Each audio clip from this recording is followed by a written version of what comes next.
আখালুকি hour wash টাওয়ারে।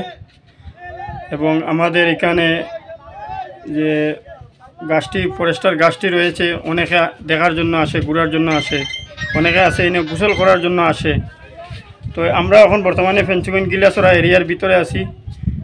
ও side হচ্ছে গোলাপগঞ্জ, ও side বললেখা, চুরি, কুলাউড়া এবং বাটেরা। 4টা টাওয়ার আছে এই আখালুকি আওয়ারের মধ্যে এবং অনেক বিলও আছে। বিলের মধ্যে অনেক প্রায় 2,500 টন মাছ বাইরের দেশে যায় আমরা এখান আখালুকি আওয়ার থেকে। এই মাছগুলা প্রতি মৌসুমের কালে অনেক জাতের প্রজাতির মাছ মিলে। আপনারা যে কোনো জায়গা থেকে কিনতে পারবা, মাছগুলা একদম টাটকা দেখতে পারবা। আর অবশ্যই ঘোরার জন্য এই জায়গাত আসবা 0 পয়েন্ট গিলাসরা ওয়াশ টাওয়ারে। অত্যন্ত সুন্দর ভালো। আমাদের নৌকাগুলা রয়েছে, নৌকাগুলোর মধ্যে অনেক কিছু সিস্টেম আছে, মনে করেন লাইফ জ্যাকেট, সম্পূর্ণ যার যেটা চাহিদা অনুযায়ী কাস্টমারে নিয়ে আসে।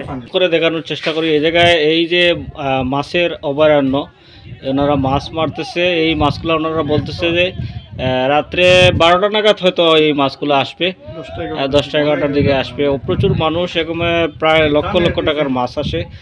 যদি এক বাক্যে দেখাই আপনাদেরকে, এখানে আসলে নিরাকার বলতে পারি, কোনো আওয়ারের কোনো আকার নেই এই আখালুকি আওয়ার। সত্যি আপনারা যদি না আসেন তাহলে দেখতে বুঝতে পারবেন না যে আওয়ারের সৌন্দর্য কতটুকু। আর আমরা এখন দাঁড়িয়ে আছি একদম শেষ প্রান্তে ওয়াশ টাওয়ারে।